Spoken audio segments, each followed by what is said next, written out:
ইনশাআল্লাহ সে রাজকুমারী খুব শীঘ্রই ফিরে আসবে।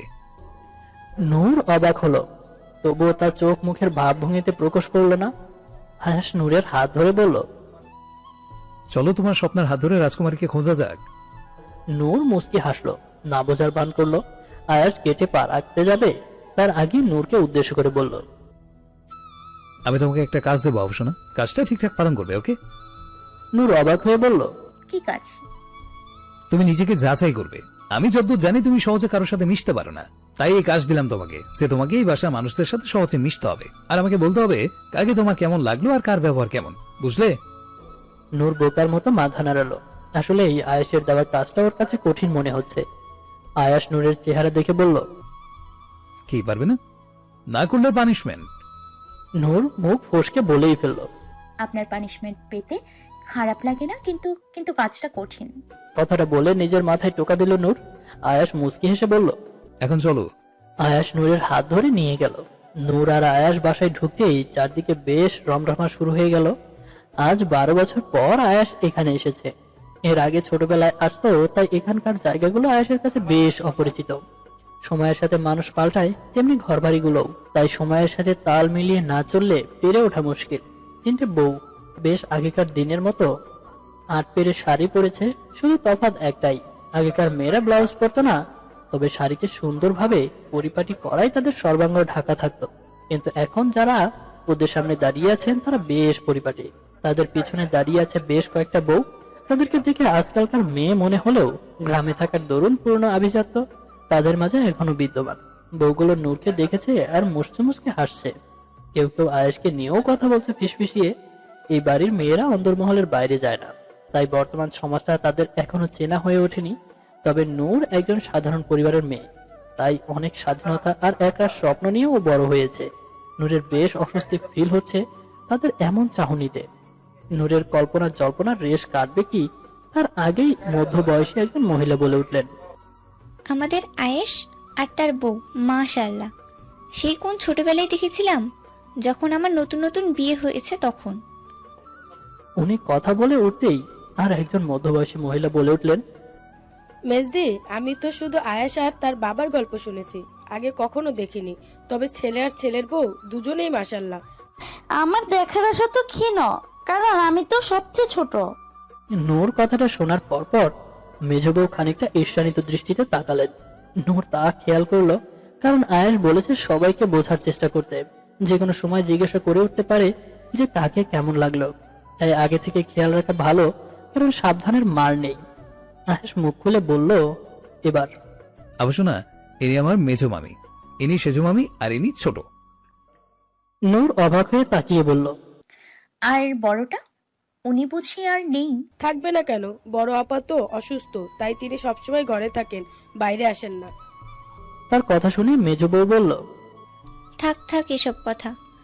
এই বইরা দেখো, তোমাদের আর একজন সঙ্গী এসেছে, তাকে ঘরে নিয়ে যাও। আর হ্যাঁ শোনো, সে যেন অন্তর্মহলেই থাকে, বাইরে না বের হয়, দেখো। সবাই একসাথে বলে উঠল, আচ্ছা মা। এতজনের গলার আওয়াজে কান ধাঁধিয়ে যাওয়ার উপক্রম। আর এদের কথা শুনে বোঝার উপায় নেই যে কে কার শাশুড়ি। একজন এসে আয়াসকে রুম দেখানোর জন্য নিয়ে গেল। আয়াস নূরের দিকে ভরসার চাউনিতে তাকিয়ে বলল, রুমে আসো। নূর কিছু বলল না। আসলে এত লোকজন দেখে খানিকটা ভরকে গেছে। একে একে বাকি বউগুলো কাছে এসে নূরের সাথে টুকটাক কথা বলা শুরু করলো। তারা অত্যন্ত মিশুক প্রকৃতির মানুষ। কিছুক্ষণ পর বউগুলো নূরকে ঘর দেখিয়ে দিল। বিরাট এক বারান্দার সামনে একটা বড় ঘর দেখেই বোঝা যায় যে জমিদারি বাড়ি। নূর আগে কখনো দেখেনি। আয়েশার জমিদার আর উচ্চবিত্ত হলেও বোঝার উপায় নেই, কারণ তারা অনেক আধুনিক। নূর রুমে ঢুকতেই আয়েশ দরজার পাশ থেকে দাঁড়িয়ে থেকে নূরের হাতটা ধরে নিয়ে নিজের সাথে মিশিয়ে নিল। একবার বলো ভালোবাসি। হঠাৎ আয়েশের মুখ থেকে এমন কথা শুনে নূর চমকে গেল। তৎক্ষণাৎ মনে পড়ে গেল আয়েশের বলা কথাটা। ভালোবাসার প্রকাশ ঘটলে তা সস্তা হয়ে যায়। নূর কথাটা মাথায় রেখে বলল, ও, যদি না বলি তো? কথাটা শোনা মাত্রই আয়েশ মুচকি হেসে নূরকে কাছে টেনে নিতেই দরজার বাইরে প্রচন্ড রকমের ছনছন আওয়াজ শুনে আয়েশ নূরকে ছেড়ে দিয়ে বাইরে গিয়ে দেখলো কেউ নেই। আছে শুধু ভাঙা দুটো মাটির গ্লাস, আর তাতে থাকা শরবত মাটিতে ভাসছে। আয়েশের মাথায় অনেক কিছু ভাবনা এলো। তারপর দরজা দিয়ে রুমে ঢুকিয়ে নূরকে কোলে তুলে নিয়ে বিছানায় শুইয়ে দিয়ে বলল। কাছে পেতে ইচ্ছে করছে বড্ড। নূর হালকা কাপা কণ্ঠে বলল। এটা সম্ভব না, আমি অসুস্থ। আয়াস নূরের গলায় ঠোঁট ছুঁয়ে বলল। জানি, তাই তো দূরে সরে আছি। নূর টপিক চেঞ্জ করার জন্য বলল। বাইরে কে ছিল? আয়াস মুচকি হেসে বলল। শাকচুন্নি।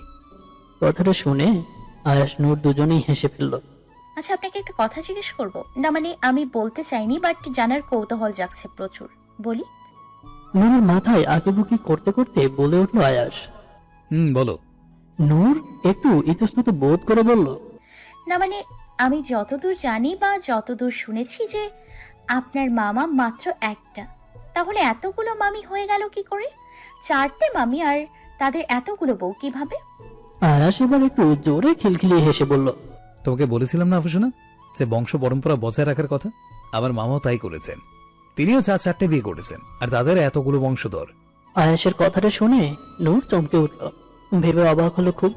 আয়াসকে দুটো বিয়ে করতে শুনেছে, কিন্তু এই পরিবারের 4 মেয়েদের বিয়ে? নূর আয়াসের দিকে তাকিয়ে বলল। 4টে মামি আর তাদের এতগুলো বউ কিভাবে? আমি আমি তো তার 4টে বিয়ে করার প্রয়োজনীয়তা দেখছি না। তার প্রথম স্ত্রী নিশ্চয়ই খুব সুন্দর ছিলেন, না হলে তিনি বিয়ে করতেন না। এটা তো শিওর, অথবা সম্পত্তির জন্য করেছেন, বা তাই যদি হয়, তাই বলে 4টে বিয়ে করবেন? আয়াস এবার উঠে নূরের দিকে ঝুঁকে গিয়ে পেটে হাত দিয়ে স্লাইড করতে করতে বলল। একটা জিনিস বোঝাই তোমাকে, মন দিয়ে শুনবে কেমন? নূর বোকার মতো মাথা নাড়িয়ে বলল। হুম। আয়াস এবার বুদ্ধিমত্তার সাথে বুঝতে লাগলো। যদি তোমার কথার সূত্র ধরে এগোই যে তিনি টাকার জন্য বিয়ে করেছেন একটা, তাহলে এমনটা কি হতে পারে না যে তার মাঝে অর্থের লোকটা নেহাতি বেশি, তাই এমন কাজ করেছেন? কি মনে হয় না? নূর মাথা নাড়িয়ে আয়াসের কথায় সম্মতি জানালো।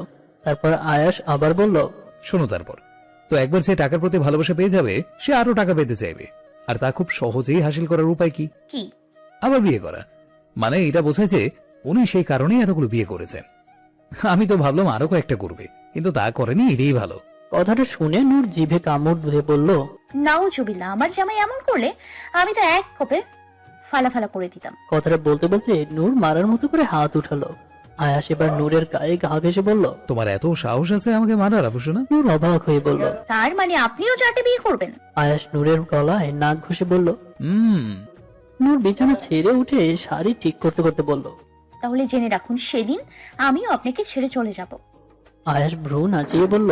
এত সাহস তোমার আছে আফুসোনা? নূর মুখ ভাঙচি দিয়ে ঘোমটা টেনে ঘরের বাইরে বার হলো। কারণ এই ঘরে ঢুকতে যাওয়ার সময় বউগুলো ওকে বলেছিল যে সব সময় যেন ঘোমটা টেনে অন্দরমহলে ঘোরাঘুরি করতে।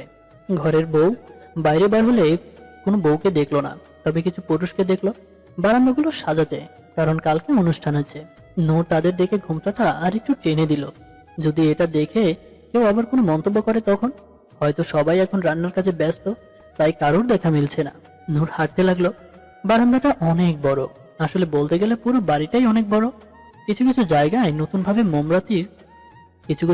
নতুনভাবে মেরামতির কাজ চলছে। বাড়িটা এক একটা দেয়ালে এক এক রকম নকশা কারুকার্যে ভরপুর, যা দেখার মতো। হঠাৎ দেখলো একটা বউ ঘোমটা টেনে আর থালা ভর্তি খাবার নিয়ে একটু ঘরে ঢুকে গেল। বাসাতে ঢোকার সময় নূর তাকে দেখেইনি, তাই প্রথম দেখাতেই তাকে অচেনা হিসেবে মেনে নিতে বিশেষ কোনো অসুবিধা হয়নি। নূর তাকে ভালোভাবে দেখার জন্য পা চালাতেই সে ঘরের ভেতর ঢুকে দরজা দিয়ে দিল।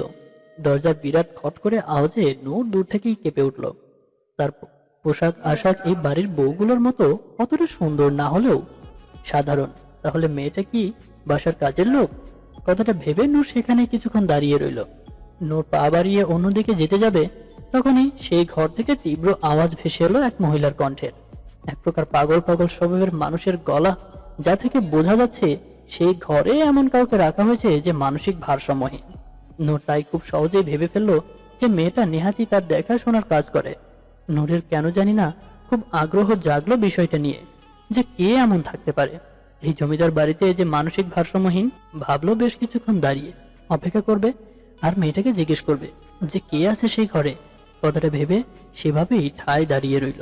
তারপর দরজায় খট করে আওয়াজ হওয়ার সাথে সাথে সোজা মামির বড় বউ হুট করে এসে বললেন।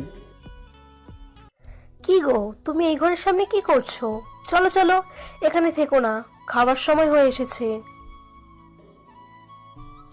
ওনার কথা বলার সাথে সাথেই সেই ঘরের দরজাটা খট করে আওয়াজ হয়ে কেউ যেন বন্ধ করে দিল, যার অর্থ সেজ মমির বড় বউকে আসতে দেখে দরজাটা বন্ধ করে দিয়েছেন সেই মেয়েটা। নূর সেদিকে একবার তাকালো। নূর তাকাতেই বড় বউও তাকালো, তারপর বেশ ভ্রুকুচকে বলল, এদিকে আর আসবে না, চলো খাওয়ার সময় হয়েছে। আর সব জিনিসে বেশি কৌতূহল ভালো না। নূর ওনার ব্যবহারে অবাক হলেন, তবুও কিছু বললেন না, কারণ মানুষগুলো একেবারে প্রথম দেখাতে বুঝে ওঠা অসম্ভব নয়। নূর একটু অবাক হয়ে বলল, এক্ষুনি খাবো? এখন তো সবে মাত্র 12:45 বাজে, এখন দুপুরের খাবার? উনি একটু ঝাঁঝিয়ে বললেন, হ্যাঁ, আমরা এখনই খাই, এই বাড়ির নিয়ম। আর অতিথি আসলে একটু আগেই খাওয়া দাওয়া কাজ সেরে ওঠা হয়। আর রাতে আমরা 9টার মধ্যেই খাওয়া দাওয়া করে ঘুমিয়ে পড়ি, বুঝলে? নূর তাদের এই চিরচরিত রীতিনীতি শুনে শুকনো ঢোক গিলল। বুঝে উঠতে পারছে না মানুষগুলো এভাবে থাকে কি করে, যেখানে একটু আধুনিকতার ছোঁয়া নেই।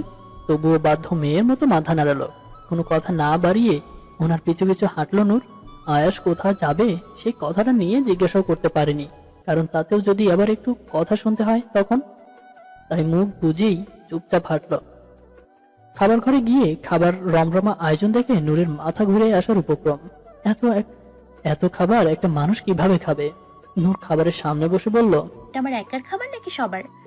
নূরের এমন কথা শুনে সবাই হো হো করে হেসে উঠল। আয়াস এখানে নেই, তাই সাহস জোগানোর মতো কেউ নেই। নূর চুপচাপ রইল। পাশ থেকে সবাই বলছে, নাও নাও খাওয়া শুরু করো। নূর হাতে গোনা 3 থেকে 4টে পদ খাওয়ার পর আর খেতে পারলো না। খেয়ে হাঁপিয়ে উঠছে, আর পারছে না। কোনো রকমের সময় কাটিয়ে রুমে এলো। রুমে এসে দেখলো আয়াস ঘুমোচ্ছে। তা দেখে নূরও পাশে শুয়ে পড়লো। পাশে শুতেই আয়াস চাপটি মেরে ধরে বলল, কেমন খেলে আফুসোনা? নূর অস্বস্তি বোধ করে বলল, ছাড়ুন আমাকে, না হলে যা খেয়েছি তাও উল্টে যাবে। আয়াস মজা করে বলল, খুশির খবর নাকি আফুসোনা? কই আগে বলোনি তো। নূর বড় বড় চোখ করে বলল, আচ্ছা, আপনি কি হাতুড়ে ডাক্তার নাকি যে যা খুশি বলবেন? আয়াস হো হো করে হেসে বলল। না, তার থেকেও বেশি কিছু। নূর ভাবলো আয়াস এখন ভালো মুডে আছে, তাই জিজ্ঞেস করবে যে আয়াস কি করে যদি বলে। আচ্ছা, আপনি কি কাজ করেন?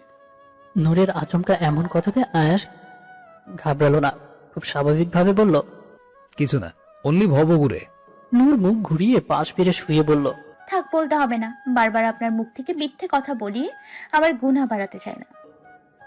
আয়াস হাতের উপর মাথা রেখে বলল, আচ্ছা, একটা হিন্টস দিচ্ছি, ওকে? ওকে, বলুন। কথাটা বলে আয়াস বলতে শুরু করলো, আয়াস 5395M next T9R next T। এটা আমার পেশা। নূর শুনে অবাক হয়ে কিছুক্ষণ আয়াসের দিকে তাকিয়ে রইল।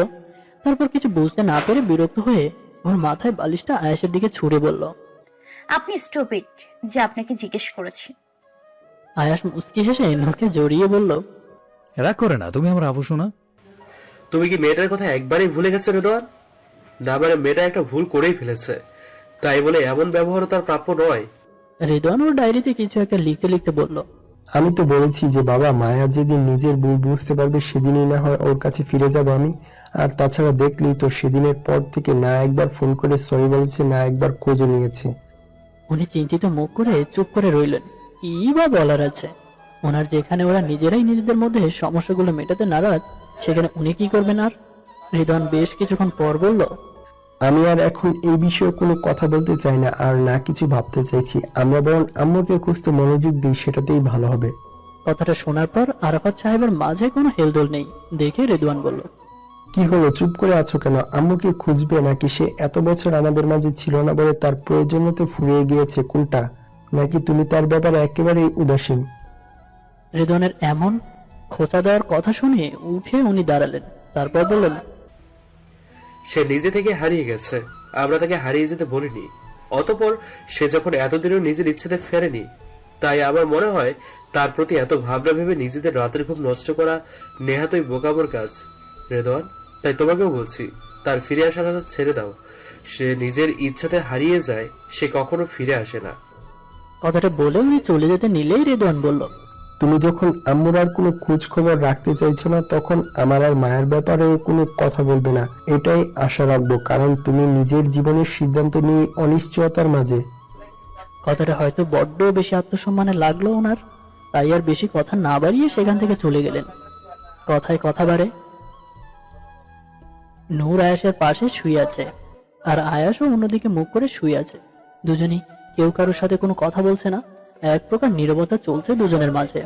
নূর শুয়ে আছে ঠিকই, কিন্তু ঘুম আসছে না, আর মাঝে রয়েছে একরাশ চঞ্চলতা। আয়াস নূরের চঞ্চলতা বুঝতে পেরে নূরকে বলে উঠল। আফুসোনা, কোনো সমস্যা? নূর আয়াসের দিকে ঘুরে একবার তাকিয়ে তারপর আবার মুখ ঘুরিয়ে নিয়ে শুয়ে পড়ল। আয়াস একটু অবাক হলো না, কারণ বুঝতে পারছে নূরের মনের মাঝে নিশ্চিন্তে কোনো না কোনো দ্বন্দ্ব চলছে। আর ধরুন নূরের এই ছটফটানি। আয়াস নূরের অস্বস্তি কাটাতে আর বিরক্তির মাত্রা কমাতে বলে উঠল। আমি তোমাকে একটা কাজ দিয়েছিলাম আফুসোনা, তাকে তোমার মনে আছে? নূর এবার ধরফরিয়ে উঠে বসলো। এতক্ষণ এই বিষয়ে কথা বলতে চাইছিল, কিন্তু কিভাবে কথা বলবে বুঝতে পারছিল না। ওর মাঝে এক অদ্ভুত অস্বস্তি কাজ করছিল। নূর খানিকটা দ্বিধা নিয়ে মাথা নাড়িয়ে বলল, মনে আছে। আয়াস মুচকি হাসলো, তারপর নূরের দিকে তাকিয়ে বলল, আমি ডিটেলসে তোমার কাছ থেকে সব শুনতে চাই। আমি তোমার যাদের যাদের সাথে পরিচয় হয়েছে তাদেরকে কেমন লাগলো, আর এতক্ষণ অবধি কি কি হয়েছে সবটুকু।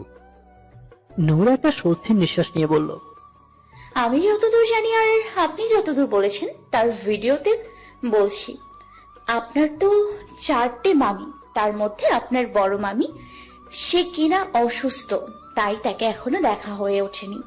আর বাকি রইল আপনার 3 মামি, তারা অত্যন্ত মিশুকে প্রকৃতির, কিন্তু 3 জনের ব্যবহার সমান নয়।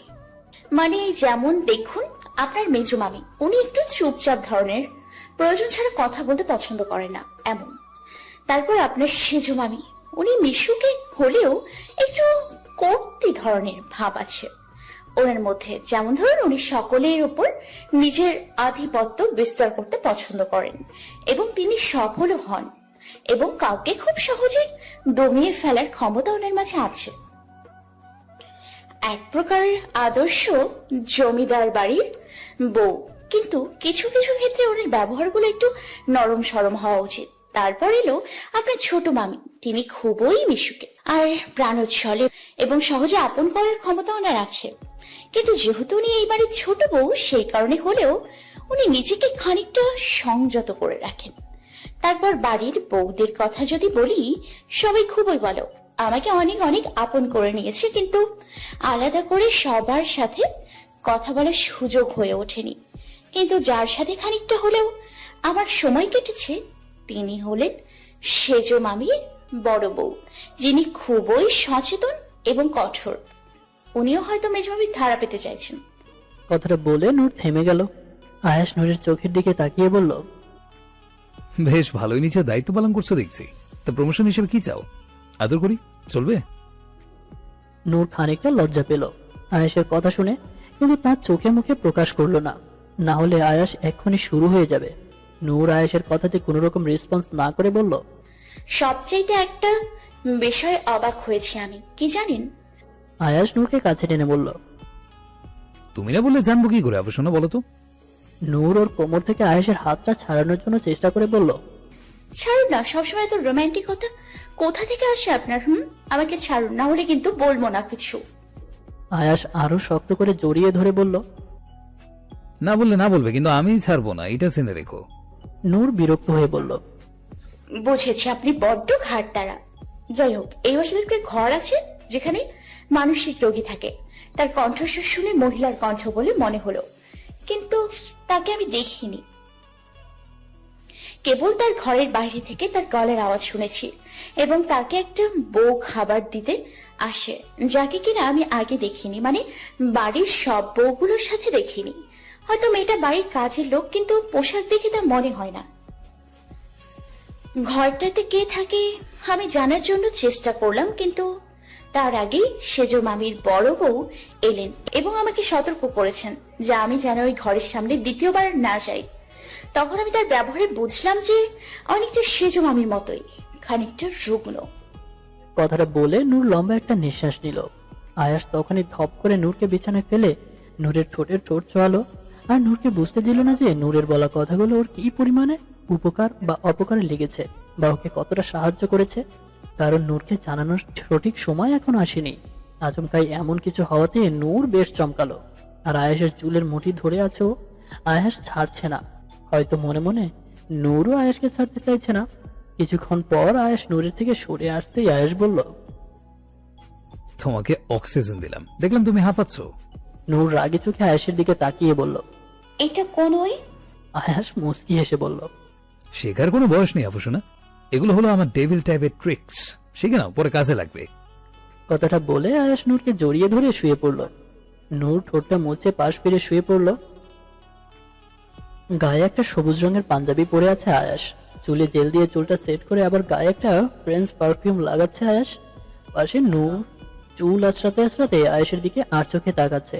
আয়েশের এত রঙ্গভঙ্গিমার শাস্তি দেখে নূরের শরীর তীর তীর করে জ্বলে উঠল। তারপর চিরুনিটা ফেলে দিয়ে আয়েশের কাছে গিয়ে পাঞ্জাবিটা ধরে বলল, এত পারফিউম লাগালেন কেন? হ্যাঁ, মেয়ে পটান ঠান্ডা, পরকিয়া করবেন, বংশের ধারা বজায় রাখবেন? আমি তো চলছে না বুঝি। আয়েশ ওর পাঞ্জাবির কলার থেকে নূরের হাতটা সরিয়ে বলল, আফুসোনা, নেক্সট টাইম এভাবে হুট করে আমার কলার ধরে কথা বলার সাহস দেখাবে না। আই হেট ইট। আর কাজে যাচ্ছি, একটা অযথা কথা বাড়িও না। কথাটা বলে আয়েশ বেরিয়ে গেল। আয়েশের এমন হঠাৎ পরিবর্তন নূরের থ হয়ে গেল, কি বলবে বুঝছে না। আসলে এই মানুষটাকে বুঝে ওঠা মুশকিল, এই ভালো তো এই খারাপ। নূরের মনটা খারাপ হয়ে গেল। সন্ধ্যা নামেছে আগেই, আর এখন আয়াস কোথায় যাবে নূর জানে না। আর এই গ্রামে ভর সন্ধ্যায় যাওয়ার মতো জায়গাও বা কোথায় আছে সেটাই নূর বুঝতে পারছে না। কথাটা ভেবে চুলটা হাত খোপা করে মাথায় ঘুমটা টেনে ঘর থেকে বেরোতেই একটা মেয়ে বেশ জোরে জোরে দৌড়াতে দৌড়াতে কোথায় যেন চলে গেল। নূর বেশ অবাক হলো, কারণ এটা তো সেই মেয়েটা যে দুপুরবেলা ওই ঘরটাতে খাবার নিয়ে গিয়ে গেছিল। মেয়েটার দৌড়ানোর গতি বেশ। নূর ভাবলো যে ওর পিছু পিছু যাবে, যে মেয়েটা কোথায় যাচ্ছে।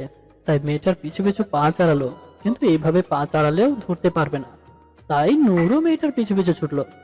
উকিল সাহেব বসে আছেন বাড়ির বড় হল ঘরে, তার সামনে বসে আছে আয়াস আর ওর মামা। ওর মামা গাল থেকে হাতটা নামিয়ে উকিলকে উদ্দেশ্য করে বলল, আমি আমার বাবার একমাত্র সন্তান, আর আমার বোন ছিল যে মারা গেছে প্রায় 8 বছর হলো। তাই তার বা তার পরিবারের কোনো দায় দেবা আছে কিনা আমি জানতে চাই। কথাটা বলে আয়াসের দিকে তাকিয়ে বললেন, তোমার কি কিছু দাবি দেওয়া আছে? আয়াস মুচকি হেসে গাঢ় কণ্ঠে বলল, লুকিয়ে শিকার করে শেয়াল রাতের অন্ধকারে নিঃশব্দে, আর বাঘ কখনো গোপনে শিকার করে না। সে বীরের মতোই সকলের সামনে শিকার করে। আর আমি সেই প্রকার কাপুরুষ নই যে কিনা অন্যের সম্পত্তি আত্মসাৎ করার চেষ্টা করব। তাই আমার কোনো দাবি দেওয়া নেই। আয়েশের মামা তার হাতটা মুষ্টিবদ্ধ করলেন, তারপর বললেন, খালি হাতে এসেছো, তাহলে খালি হাতে ফিরতে হবে, এটা মনে রেখো। আয়াস মুচকি হাসলো, তারপর বলল, সবসময় যে অন্যের চাওয়া পাওয়াকে গুরুত্ব দিতে হবে তা তো কোথাও লেখা নেই। খালি হাতে এসেছি ঠিকই, কিন্তু খালি হাতে ফিরবো নাকি হাত ভরে ফিরবো খেয়ে বলতে পারে। আয়াস না বলেও সেখান থেকে উঠে চলে এলো। আয়েশের মামু আয়েশের যাওয়ার পানে চেয়ে রইলেন। নূর ছুটছে সেই মেয়েটার পিছনে, জানে না যে মেয়েটা ঠিক কোথায় যাচ্ছে। মেয়েটা যেন তার পায়ের পদধ্বনির সাথে সাথে আরো কোন একটা বাড়তি পদধ্বনি শুনে থেমে গেল। তারপর হঠাৎ থেমে যেতেই নূরও থেমে গেল। চারদিকে পিনপতন নিরাপত্তা, আর অন্ধকারের মাঝে দেয়ালে দেয়ালে মশাল জ্বলছে। আগুনের হলুদ আভায় নূরের মুখটা ঘেমে নিয়ে একাকার। মেয়েটার চোখ দিয়ে জল টুপিয়ে টুপিয়ে পড়ছে। সে যে কাঁদছে এটা তারই বহিঃপ্রকাশ। নূর চমকে গেল, ও ধরা খেয়ে গেছে। সত্যি তো ধরা খাওয়ার মতোই কাজ করেছে নূর। একটা মানুষ যখন দ্রুত গতিতে দৌড়ায় আর তার পেছন পেছন আর একটা মানুষও যদি সমান তালে দৌড়াতে থাকে, তাও এত নিস্তব্ধতার মধ্যে, তাহলে এটা বোঝাই খুব সহজ একটা মানুষের জন্য যে তার পেছনে কেউ দৌড়াচ্ছে। তেমনি তার ক্ষেত্রেও ঘটনাটির ব্যতিক্রম হলো না। মেয়েটি নূরের দিকে তাকিয়ে আছে অশ্রুমাখা এক ভয়ঙ্কর দৃষ্টিতে। নূর মেয়েটার চোখের দিকে তাকিয়ে 2 কদম পিছিয়ে গেল। হাতে নাতে ধরা খেয়েছে, ও ইচ্ছে করছে পালাতে। এটা যদি স্বপ্ন হতো তাহলে নূর প্রাণপণে চেষ্টা করতে পালানোর, কিন্তু এটা যে স্বপ্ন না, এটা হলো বাস্তবতা। আর বাস্তবতা তেতো হলেও তাকে মানিয়ে নেওয়াটাই ভীষণ কঠিন। আর তার থেকে দূরে পালিয়ে পালিয়ে বেড়ানোটা হলো আলাদিনের প্রদীপে হাত ঘষে কিছু চাওয়ার মতো, অর্থাৎ বাস্তবকে পিছু ছাড়ানো দুষ্কর। নূর 2 কদম পিছিয়ে গেল। শাড়ির আঁচলটা টেনে গলার ঘাম মুছতেই সেই আত পরে শাড়ি পরা মেয়েটা একটু রাশ ভারী করে বলল, কি চাই তোমার? কি কারণে এসেছো এখানে? আর পিছুই বা নিচ্ছ কেন? নূর এদিক ওদিক চেয়েও চাইতে পারছে না, সাহসে কুলোচ্ছে না। নূর একটু পিছলে কণ্ঠে আমতা আমতা করতেই নূর গলা ছেড়ে হুঙ্কার দিয়ে বলল, যাও এখান থেকে, এখনই চলে যাও। আর কখনো এখানে আসবে না, আর না এই গলির সীমা অতিক্রম করবে।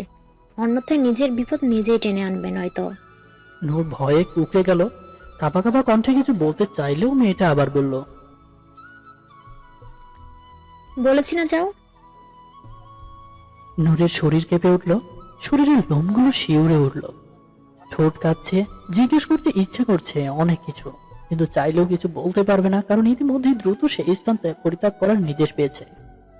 নূর এক পা করে পিছিয়ে যেতে লাগলো, তারপর হঠাৎ দৌড়ে চলে গেল সেখান থেকে। অন্ধকার বারান্দার গলিটা পার করতেই নূর হাঁপাতে লাগলো আর বড় বড় শ্বাস নিতে লাগলো। কানে বাজছে সেই মেয়েটার পদধ্বনি। নূর আড়াল থেকে উঁকি মেরে দেখতে দেখলো মেয়েটা আগের ন্যায় ছুটছে, যেন কিছু একটা হারিয়ে যাওয়ার পথে। নূর বেশ কিছুক্ষণ সেখানে দাঁড়িয়ে রইল, হাজারো ভাবনা চিন্তা মনের মাঝে করা নড়ছে। এক মুহূর্তে যেন সব কঠিন কঠিন আর রহস্যের বেড়াজালে ঘেরা উত্তরগুলো পেতে ইচ্ছে করছে ভীষণ। চোখ বন্ধ করলো নূর, বুক দুরু দুরু করছে এখনো। কিছুক্ষণ আগের ঘটনাটা ভাবলেই শিউরে উঠছে। আসার আগে মেঝো মামের ছোট বউকে পাশ কাটিয়ে এসেছে। নূরের দৌড়ানোর গতিতে উনি নূরকে আর কিছু জিজ্ঞাসা করে ওঠার সময় পায়নি। নূর ঘরে এসে দরজা দিল। এক এক সময়ে নতুন করে এক একটা বিপদের মুখে পড়ছে। ও যদি বিপদটা নিজের ঘাড়ে করে নিয়েছে নূর। উনি এখনো ডাকলেও দরজা খুলবে না। নূর কারণ উত্তর দেওয়ার মতো কোনো ভালো যুক্তি ওর কাছে নেই। তাহলে ও নূরের কথা বলার ভঙ্গি শুনে ঠিক ধরে ফেলবে যে মিথ্যা বলছে, কারণ নূর মিথ্যা বলতে পারে না। মিথ্যা বলতে গেলেই ওর গলার স্বর কাঁপে, শরীরের একরাশ নার্ভাসনেসে ভুলে যায়। কথাটা ভেবে দরজাটা হালকা করে ঠেলে দিয়ে বিছানায় এসে জড়সড় হয়ে শুয়ে পড়ল। আর যাই হোক, এই বাড়ির বউরা কারোর ঘরে বিনা অনুমতি প্রবেশ করে না। বিছানায় শুয়ে চোখ বন্ধ করলো আর মনে করতে লাগলো পুরনো সব কথা। আপাতত আয়াসের সব ভাবনা চিন্তার কোনো অংশই নূরের মগজে নেই। হঠাৎ করে দরজার খট করে খোলার আওয়াজ হতেই নূর চোখ মুখ খিচে আরো জড়সড় হলো। হয়তো ছোট বউ এখনই জিজ্ঞাসাবাদ করতে শুরু করবে, তাই নূর ঘুমানোর ভান করলো। হঠাৎ চারদিকে আবার নিস্তব্ধতায় ছেয়ে গেল। নূর চোখ খুলবে কি খুলবে না সেটাই ভাবলো।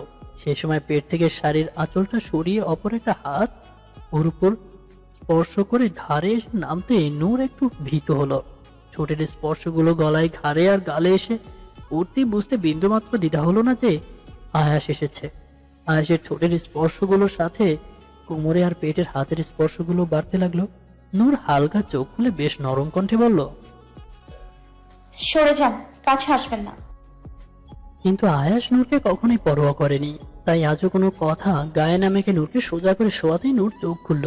শাড়ির আঁচলটা শরীর থেকে আরো বেশি সরাতে গেলেই নূর বলে উঠল, আপনার যখন আবার মন মেজাজ ঠিক হবে, যখন মনে হবে যে আমিও একটু ভালো ব্যবহার পাওয়ার যোগ্য, তখন না হয় কাছে আসবেন। এই কখনো মেঘ কখনো রোদ্দুরের মতো লুকোচুরি খেলা আমার সবসময় ভালো লাগে না, বড্ড একঘেয়েমি চলে এসছে।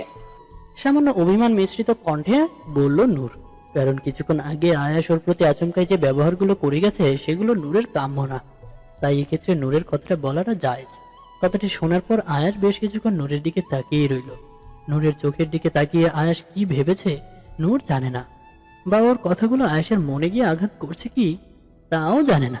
কিন্তু হঠাৎ আয়াস নূরের ঠোঁটের দিকে এগোতে নিলেই নূর অবাক হলো। তবে তৎক্ষণাৎই কারোর ভাঙা কণ্ঠে কান্নার তীব্র আওয়াজ শুনে নূর আয়াসকে ধাক্কা মারলো। আয়াস দূরে ছিটকে গেল। নূর উঠে বসতেই দেখলো আয়াস ওর দিকে বেশ রাগি চোখে তাকিয়ে আছে। আয়াসের দৃষ্টি উপেক্ষা করে নিচের দিকে তাকাতেই আয়াস রুম থেকে বেরিয়ে গেল। নূর মনে মনে একটু কষ্ট পেল, এটা ভেবে যে আয়াসকেও আচমকাই ধাক্কা মারলো তাতে আয়াস কি না কি ভাববে ওকে। শাড়ির আঁচলটা ঠিক করে বিছানা থেকে নেমে ঘুমটাটা টেনে নিল নূর। বাইরে যাবে, কারণ বাইরে থেকে কান্নার আওয়াজটা ক্রমশ গাঢ় হয়ে আসছে। প্রথমে একজন কাঁদছিল, কিন্তু এখন বেশ কয়েকজন কান্নার আওয়াজ আসছে। নূর ঘরের বাইরে আসতেই দেখলো বাড়ির বড় বউ সহ কাজের লোকেরা ছুটছে। নূরও ওদের মাঝের একজনকে বাড়ির বউকে জিজ্ঞেস করে বলল, ভাবি ছুটছেন যে, কারোর কোনো বিপদ হলো? কথাটা শোনা মাত্রই নূরের পা দুটো যেন থেমে গেল, সামনের দিকে আর এগুতে চাইল না। নূর রীতিমতো স্তব্ধ। এমন একটা খবর শোনার জন্য হয়তো মোটেও প্রস্তুত ছিল না। সবাই নূরের পাশ কাটিয়ে ছুটছে। নূর চোখের কোণে অজান্তে জল জমে এলো। যে মানুষটাকে দেখেনি তার প্রতি অদ্ভুত এক চাপা কষ্ট জমা হয়ে এলো। নূরও এবার সবার সাথে পা চালিয়ে হাঁটলো। যে ঘরটার সামনে মানুষজন জড়ো হয়ে আছে সেই ঘরটাতে তো সেই বউটা দুপুরবেলা খাবার নিয়ে গিয়েছিল, আর সেই তো কিছুক্ষণ আগে কাঁদতে কাঁদতে কোথায় যাচ্ছিল। তাহলে আমি যাকে এতক্ষণ মানসিক রোগী ভাবছিলাম তিনি আর কেউ নন, বড় মামি। কথাটা ভাবতেই যেন নূর কেঁপে উঠল। কোনো কিছুই মিলছে না, সবকিছুতেই গরমিল। মানুষের ভিড় কাটিয়ে নূর তার মুখটা দেখার চেষ্টা করলো। তারপর মুখটা রুগ্ন চোখের নিচে কালি, শরীরের গঠন ও ভেঙে গেছে। মাথায় চুল এলোমেলো, পরনে ময়লা একটা শাড়ি। যৌবনকালে তিনি যে বেশ রূপবতী একজন ছিলেন তা তার মুখের গঠন দেখেই বোঝা যায়। খুব বেশি বয়স তো তার না, মাত্র 47। তাই আর মুখটা এক পলক দেখে এত কিছু কল্পনা করতে নূরের অসুবিধা হলো না। সেই বউটা ওখানে বসে কাঁদছে, তাহলে হয়তো তিনি আগেই বুঝতে পেরেছিলেন যে উনি আর বাঁচবেন না, হয়তো অবস্থা খারাপ, তাই হয়তো তাকে শেষবারের মতো বাঁচানোর জন্য কাউকে ডাকতে গিয়েছিলেন। কিন্তু সবার থেকে বেশি তিনি কেঁদেছেন। তার এত কান্নার কারণটা কি? কতগুলো ভাবতে ভাবতে হাঁটছে নূর। ওনার মতো একজন রূপবতী বউ থাকতেও আয়েশের মামার এতগুলো বিয়ে করার প্রয়োজনীয়তা আয়েশের বলার আগে অবধি নূর এরকম ভেবে নিজের মনকে বুঝিয়েছিল, কিন্তু এখন যে আর মন মানছে না। বেশ পা চালিয়ে ঘরে এলো, ফোনটা হাতে নিয়ে ফোন করলো ইফার কাছে। ইফার বদলে ফোনটা ধরলো আয়েশের খালামণি, মানে ইফার মা। ফোনটা ধরতেই নূর বলল,